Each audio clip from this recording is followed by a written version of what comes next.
Friends, welcome to a brand new episode of box office memories. ഇന്ന് നമ്മൾ discuss ചെയ്യുന്നത് തമിഴ് സിനിമയിലെ സൂപ്പർ താരങ്ങളായ സൂപ്പർ സ്റ്റാർ രജനീകാന്തും ഉലകനായകൻ കമലഹാസന്റെയും 1992 റിലീസ് ചെയ്ത തമിഴ് ചിത്രങ്ങളെക്കുറിച്ചുള്ള വിശകലനങ്ങളാണ്.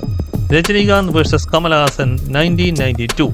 ഈ രണ്ട് സൂപ്പർ താരങ്ങളെ സംബന്ധിച്ചിടത്തോളം 92 വളരെ മികച്ച വർഷമായിരുന്നു. രജനീകാന്ത് 3 തമിഴ് ചിത്രങ്ങളിലാണ് 92 അഭിനയിച്ചത്. അതേപോലെ കമലഹാസൻ 2 തമിഴ് ചിത്രങ്ങളിലാണ് 92 അഭിനയിച്ചത്. ഇനി ഏതൊക്കെയാണ് ഈ ചിത്രങ്ങളെന്നും ഈ ചിത്രങ്ങളുടെ ബോക്സ് ഓഫീസ് പെർഫോമൻസ് എന്താണെന്നും നമുക്ക് നോക്കാം. 92 രജനീകാന്തിൻ്റെതായി പുറത്തിറങ്ങിയ ആദ്യത്തെ ചിത്രമായിരുന്നു ജനുവരി 14 പൊങ്കലിനോടനുബന്ധിച്ച് റിലീസ് ചെയ്ത മന്നൻ. ശിവാജി പ്രൊഡക്ഷൻസിന്റെ ബാനറിൽ നടൻ പ്രഭു നിർമ്മിച്ച ഈ ചിത്രം സംവിധാനം ചെയ്തത് വെറ്ററൻ ഡയറക്ടർ പി വാസു ആയിരുന്നു. ഫാമിലി ഡ്രാമ ഗണത്തിൽപ്പെടുത്താവുന്ന ഈ ചിത്രം സ്ഥിരം രജനി ചിത്രങ്ങളുടെ അതേ ഫോർമുലയിലെടുത്ത ചിത്രമായതുകൊണ്ട് തന്നെ ആരാധകർക്ക് ഗംഭീര വിരുന്നായിരുന്നു. Comedy, family sentiments, romance, action എന്നീ എല്ലാ ചേരുവകളും ഒരുമിച്ച് സംയോജിപ്പിച്ചെടുത്ത ഈ ചിത്രത്തിൽ വിജയശാന്തിയായിരുന്നു നായികയായി എത്തിയത്. ഗംഭീര അഭിപ്രായം നേടി എല്ലാവിധ ബോക്സ് ഓഫീസ് റെക്കോർഡുകളും തകർത്തെറിഞ്ഞ ഈ രജനി ചിത്രം തമിഴ്നാട്ടിൽ 175 ദിവസമായിരുന്നു തിയേറ്ററുകളിൽ ഓടിയിരുന്നത്. 92 പൊങ്കൽ വിന്നറായ ഈ ചിത്രത്തിൽ കുഷ്ബുവും പ്രധാനപ്പെട്ട ഒരു കഥാപാത്രത്തെ അവതരിപ്പിച്ചിരുന്നു. ഇളയരാജ സംഗീത സംവിധാനം നിർവഹിച്ച സൂപ്പർ ഹിറ്റ് ഗാനങ്ങളടങ്ങിയ മന്നനിൽ രജനീകാന്തും ഒരു ഗാനം ആലപിച്ചിരുന്നു. 92 കമലഹാസൻ അഭിനയിച്ച ആദ്യത്തെ ചിത്രമായിരുന്നു ഏപ്രിൽ 14 പുതുവർഷത്തോടനുബന്ധിച്ച് തിയേറ്ററുകളിലെത്തിയ ശിങ്കാരവേലൻ. തമിഴ്നാട്ടിലെ അക്കാലത്തെ സൂപ്പർ ഡയറക്ടറായിരുന്ന RV ഉദയകുമാർ സംവിധാനം ചെയ്ത ഈ ചിത്രം ഒരു കോമഡി, ഫാമിലി, റൊമാൻറ്റിക് ഡ്രാമ കാറ്റഗറിയിലുള്ള ചിത്രമായിരുന്നു. കമലഹാസന്റെ നായികയായി കുഷ്ബു എത്തിയ ഈ ചിത്രം കുടുംബ പ്രേക്ഷകർക്ക് ഏറെ സംതൃപ്തി നൽകി. അതുകൊണ്ട് തന്നെ ബോക്സ് ഓഫീസിൽ തരക്കേടില്ലാത്ത കളക്ഷൻ നേടിയെടുത്ത ഈ ചിത്രം വൻ വിജയമായില്ലെങ്കിലും ഹിറ്റ് സ്റ്റാറ്റസ് നേടിയെടുക്കാനായി. ഇളയരാജയുടെ സംഗീത സംവിധാനത്തിൽ ഒരുങ്ങിയ അതിമനോഹരമായ ഗാനങ്ങളും ചിത്രത്തിന്റെ വിജയത്തിന് നിർണായകമായ പങ്കുവഹിച്ചു. കമലഹാസനും കുഷ്ബുവും കൂടാതെ മനോരമ, ഗൗണ്ടമണി, വടിവേലു, ജയ്ശങ്കർ, നിഴൽകൽ രവി തുടങ്ങിയവരും ഈ ചിത്രത്തിലെ മറ്റു പ്രധാനപ്പെട്ട കഥാപാത്രങ്ങളെ അവതരിപ്പിച്ചു. ട്രാവലർ ക്രിയേഷൻസിന്റെ ബാനറിൽ RD ഭാസ്കർ ആയിരുന്നു ഈ ചിത്രം നിർമ്മിച്ചത്. കേരളത്തിലും ശിങ്കാരവേലൻ തരക്കേടില്ലാത്ത വിജയം നേടിയെടുത്തു.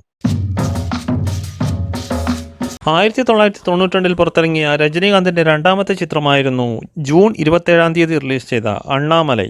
കവിതാലയ പ്രൊഡക്ഷൻസിന്റെ ബാനറിൽ K. ബാലചന്ദർ നിർമ്മിച്ച ഈ ചിത്രം സംവിധാനം ചെയ്തത് സുരേഷ് കൃഷ്ണനായിരുന്നു. രജനീകാന്ത് പാൽക്കാരനായി വേഷമിട്ട ഈ ചിത്രത്തിൽ കുഷ്ബു ആയിരുന്നു നായികയായി എത്തിയത്. രജനീകാന്തിന്റെ ആരാധകരെ തൃപ്തിപ്പെടുത്തുന്ന എല്ലാവിധ ചേരുവകളും ഒത്തൊരുമിച്ച ഈ ചിത്രം മികച്ച തിരക്കഥയുടെയും സംവിധാനത്തിന്റെയും മികവിൽ അന്നേ വരെ ഒരു രജനീകാന്ത് ചിത്രത്തിനും ലഭിക്കാത്ത റെക്കോർഡ് കളക്ഷനുമായി ബ്ലോക്ക് ബസ്റ്റർ സ്റ്റാറ്റസ് നേടിയ ചിത്രം കൂടിയായിരുന്നു. പുറത്തിറങ്ങിയ ഹിന്ദി ചിത്രമായ ഖുദ് ഗർസ് എന്ന ചിത്രത്തിന്റെ റീമേക്കായ അണ്ണാമലയിൽ ശരത് ബാബുവും വളരെ പ്രധാനപ്പെട്ട ഒരു കഥാപാത്രത്തെ അവതരിപ്പിച്ചിരുന്നു. ഫ്രണ്ട്ഷിപ്പിനും ഫാമിലി സെന്റിമെന്റ്സിനും പ്രാധാന്യം നൽകിയെടുത്ത ഈ ചിത്രത്തിന്റെ സംഗീത സംവിധാനം നിർവഹിച്ചത് ദേവയായിരുന്നു. അന്നേ വരെയുള്ള കാരിയറിൽ കാര്യമായ ഹിറ്റ് ഗാനങ്ങളൊന്നും ഇല്ലാതിരുന്ന ദേവയ്ക്ക് അണ്ണാമല എന്ന ചിത്രത്തിന്റെ സൂപ്പർ ഹിറ്റ് ഗാനങ്ങൾ വൻ ബ്രേക്കായിരുന്നു നൽകിയിരുന്നത്. തമിഴ്നാട്ടിലെ പ്രമുഖ കേന്ദ്രങ്ങളിൽ 175 ദിവസം കംപ്ലീറ്റ് ചെയ്ത അണ്ണാമലയുടെ കളക്ഷൻ അന്നേ വരെ ഒരു തമിഴ് ചിത്രത്തിന് ലഭിക്കാത്ത കളക്ഷനായിരുന്നു. 95 പുറത്തിറങ്ങിയ രജനീകാന്തിന്റെ തന്നെ ഭാഷ റിലീസാവുന്നതുവരെ ആ കളക്ഷൻ റെക്കോർഡ് നിലനിൽക്കുകയും ചെയ്തു. 92 കമലഹാസൻ അഭിനയിച്ച രണ്ടാമത്തെ ചിത്രമായിരുന്നു ദീപാവലിയോടനുബന്ധിച്ച് ഒക്ടോബർ 25 തിയേറ്ററുകളിലെത്തിയ തേവർ മകൻ. ശിവാജി ഗണേശനും കമലഹാസന്റെ കൂടെ ഒരുമിച്ച് അഭിനയിച്ച ഈ ചിത്രം മലയാളികളുടെ പ്രിയപ്പെട്ട സംവിധായകൻ ഭരതനായിരുന്നു സംവിധാനം ചെയ്തിരുന്നത്. ഒരു തമിഴ് ക്രൈം റൂറൽ ഡ്രാമ കാറ്റഗറിയിലുള്ള ഈ ചിത്രത്തിൽ രേവതിയും ഗൗതമിയുമായിരുന്നു നായികമാരായി എത്തിയത്. ഏറെ നിരൂപക ശ്രദ്ധയും അതിനൊത്ത പ്രേക്ഷക ശ്രദ്ധയും നേടിയെടുത്ത തേവർ മകൻ 92 ദീപാവലിക്ക് ഇറങ്ങിയ എല്ലാ ചിത്രങ്ങളെയും കവച്ചു വെച്ച് നമ്പർ 1 സ്ഥാനം നേടിയെടുത്ത ചിത്രമായിരുന്നു. തമിഴ്നാട്ടിലെ പ്രമുഖ കേന്ദ്രങ്ങളിൽ 170 ദിവസത്തിന് മുകളിൽ പ്രദർശിപ്പിച്ച ഈ ചിത്രം സൂപ്പർ വിജയമായിരുന്നു അക്കാലത്ത് കരസ്ഥമാക്കിയത്. രാജ് കമൽ ഫിലിം ഇന്റർനാഷണലിന്റെ ബാനറിൽ കമലഹാസൻ തന്നെ രചന നിർവഹിച്ച് നിർമ്മിച്ച ഈ ചിത്രത്തിൽ നാസർ, വടിവേലു, തലൈവാസൽ വിജയ് തുടങ്ങിയവരായിരുന്നു മറ്റ് പ്രധാനപ്പെട്ട കഥാപാത്രങ്ങളെ അവതരിപ്പിച്ചത്. ഇളയരാജ സംഗീത സംവിധാനം നിർവഹിച്ച സൂപ്പർ മെഗാ ഹിറ്റ് ഗാനങ്ങളും ചിത്രത്തിന്റെ വൻ വിജയത്തിന് ഏറെ സ്വാധീനം ചെലുത്തി.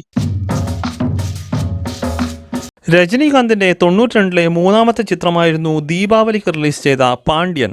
വിശാലം പ്രൊഡക്ഷൻസിന്റെ ബാനറിൽ പഞ്ചു അരുണാചലം നിർമ്മിച്ച ഈ ചിത്രം സംവിധാനം ചെയ്തത് വെറ്ററൻ ഡയറക്ടർ SP മുത്തുരാമനായിരുന്നു. രജനീകാന്ത് അണ്ടർ കവർ പോലീസ് ഓഫീസറായി വേഷമിട്ട ഈ action entertainer action family sentiments ഇഷ്ടപ്പെടുന്ന പ്രേക്ഷകർക്ക് ഏറെ സംതൃപ്തി നൽകിയ ചിത്രമായിരുന്നു. ചിത്രത്തിൽ രജനീകാന്ത് പോലീസ് ഓഫീസറാണെന്ന് വെളിപ്പെടുത്തുന്നത് തന്നെ ഇന്റർവെല്ലിന് ശേഷമാണ്. അതുകൊണ്ട് തന്നെ സസ്പെൻസ് എലമെന്റ്സ് മാക്സിമം കീപ്പ് ചെയ്ത് സർപ്രൈസോടെ രജനീകാന്ത് പോലീസ് ഓഫീസറായി വന്നത് പ്രേക്ഷകർ ഹർഷാരവത്തോടെയായിരുന്നു വരവേറ്റിരുന്നത്. തകർപ്പൻ ഗാനങ്ങളും ഡാൻസ് സീക്വൻസും ആക്ഷൻ രംഗങ്ങളും കൊണ്ട് സമ്പന്നമായ പാണ്ഡ്യൻ മികച്ച പ്രതികരണമായിരുന്നു തമിഴ്നാട്ടിലെ തിയേറ്ററുകളിൽ നേടിയിരുന്നത്. എന്നാൽ ദീപാവലിക്കിറങ്ങിയ കമൽ ചിത്രമായ തേവർ മകനുമായുള്ള മത്സരത്തിൽ 2ാം സ്ഥാനം കൊണ്ട് തൃപ്തിപ്പെടേണ്ടി വന്ന പാണ്ഡ്യന് സൂപ്പർ ഹിറ്റ് സ്റ്റാറ്റസ് മാത്രമേ നേടാനായുള്ളൂ. തമിഴ്നാട്ടിലെ തിയേറ്ററുകളിൽ 100 ദിവസം കംപ്ലീറ്റ് ചെയ്ത ഈ രജനി ചിത്രത്തിൽ ഖുശ്ബു ആയിരുന്നു നായികയായി എത്തിയിരുന്നത്. അതുകൊണ്ട് തന്നെ 92-ൽ രജനീകാന്ത് അഭിനയിച്ച 3 ചിത്രങ്ങളും ഖുശ്ബു നായികയായി എത്തി. സൂപ്പർ ഹിറ്റ് ഗാനങ്ങളടങ്ങിയ പാണ്ഡ്യന്റെ സംഗീത സംവിധാനം നിർവഹിച്ചത് മെയ്സ്ട്രോ ഇളയരാജ ആയിരുന്നു. കന്നഡ നടൻ പ്രഭാകർ വില്ലൻ വേഷത്തിലെത്തിയ ഈ ചിത്രത്തിൽ ജയസുധയും പ്രധാനപ്പെട്ട ഒരു കഥാപാത്രത്തെ അവതരിപ്പിച്ചിരുന്നു. ആകെ സമ്മറി നോക്കുമ്പോൾ 92-ൽ റിലീസ് ചെയ്ത 3 രജനീകാന്ത് ചിത്രങ്ങളിൽ 2 ചിത്രങ്ങൾ ബ്ലോക്ക് ബസ്റ്റർ സ്റ്റാറ്റസ് നേടിയപ്പോൾ ഒരു ചിത്രം സൂപ്പർ ഹിറ്റ് വിജയം കരസ്ഥമാക്കി. കമലഹാസന്റെ 2 ചിത്രങ്ങളിൽ ഒരു ചിത്രം ഹിറ്റ് സ്റ്റാറ്റസ് നേടിയപ്പോൾ ഒരു ചിത്രം സൂപ്പർ ഹിറ്റ് സ്റ്റാറ്റസ് നേടി. അതുകൊണ്ട് തന്നെ 92-ൽ ഈ 2 താരങ്ങൾക്കും 100% വിജയമാണ് നേടിയെടുക്കാൻ കഴിഞ്ഞത്. ഇത്രയുമാണ് രജനീകാന്ത് വേഴ്സസ് കമലഹാസൻ 1992. ഈ വീഡിയോ നിങ്ങൾക്ക് ഇഷ്ടമായെന്ന് കരുതുന്നു. വീഡിയോ ഇഷ്ടമായവർ ചാനൽ സബ്സ്ക്രൈബ് ചെയ്യുക. നോട്ടിഫിക്കേഷന് വേണ്ടി ബെൽ ഐക്കൺ ക്ലിക്ക് ചെയ്യുക. മറ്റൊരു വിഷയവുമായി അടുത്ത വീഡിയോയിൽ കാണുന്നവരെ നന്ദി, നമസ്കാരം.